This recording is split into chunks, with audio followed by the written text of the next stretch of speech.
In Medicine and Money, doctors are feeling the pinch as some patients may be hesitant to pay a visit to the doctor's office because of COVID. Let's bring in Dr. Saurabha Bhatnagar to check up on what's going on. Doctor, have you seen a decline in patients?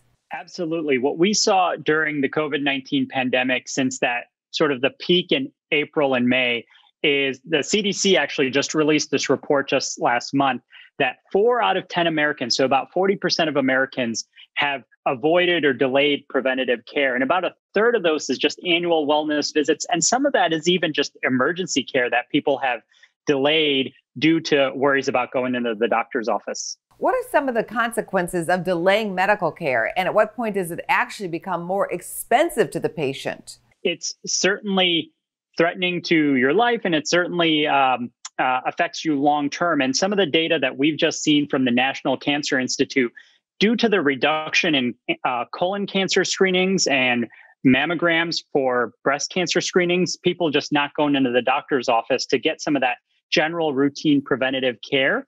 What we've seen is that the National Cancer Institute predicts that about 10,000 additional deaths will occur due to those effects of delayed care over the next decade, which is just a staggering number. Tell us more about the alternatives and how people can get more information. There's lots of other ways to be able to go see your doctor or to be able to talk to a clinician. So there's safe and easy telehealth. You can do that in the convenience of your own home.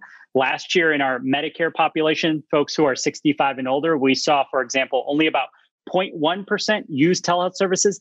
This year, we've seen a staggering 40% of our Medicare members at UHC use those telehealth services, which are safe and convenient. And then there's also other ways to be able to go see your doctor in a safe and effective way. Know that the doctor's office is ready.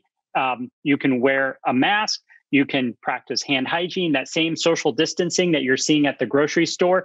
Those are the same things you would expect when you go to a doctor's office now versus a year ago when maybe you saw the chairs all next to each other and a cramped waiting room. You'll no longer see that in doctor's office and clinics around the country. For folks who want to find out more, you can go to UHC MedicareHealthPlans.com. And we have a lot of additional information regarding how to stay safe, how to go back to the doctor's office, and even just thinking about annual checkups and times like now getting your flu shot for the November-December season.